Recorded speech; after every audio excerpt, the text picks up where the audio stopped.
within this area should remain darker than my lights within my face. You always want your neck to be darker than your face anyway. You want a nice shadow in here. You don't want to give them a second chin even if they have it. You want to give them a nice, you can put that nice shadow in there. Even if, you can sometimes put it in because it's part of their character, but you really want to give them a clean dark shadow underneath of the chin. I'm going to go ahead and put that clean dark shadow underneath of her chin. I'm going to darken in this area because remember, this is a muscle. This is a different muscle. It sits further back than that muscle. This is what's closest to us. So I'm going to push that value back a little bit more, and that one, those two can come together that direction. I'm going to push that back.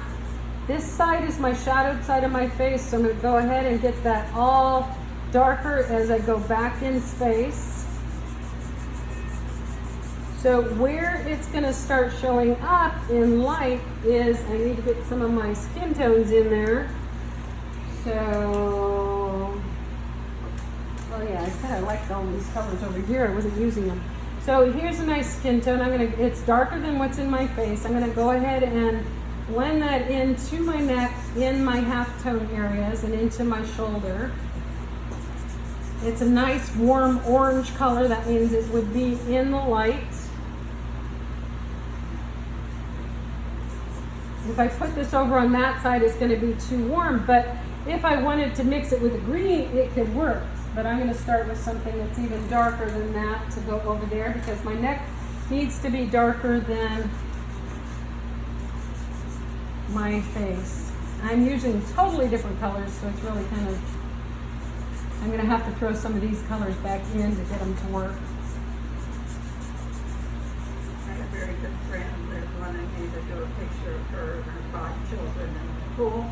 Yeah. Not her children, her grandchildren. So I did, but she didn't like herself.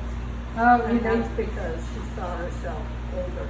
Yes, I know. Just like her, but she didn't like being old looking. Nobody wants to. No, yeah, you have to flatter them. You have to do things to them. When I do portraits, it's that way. I do a project that's 31 portraits in 31 days, and they're from life.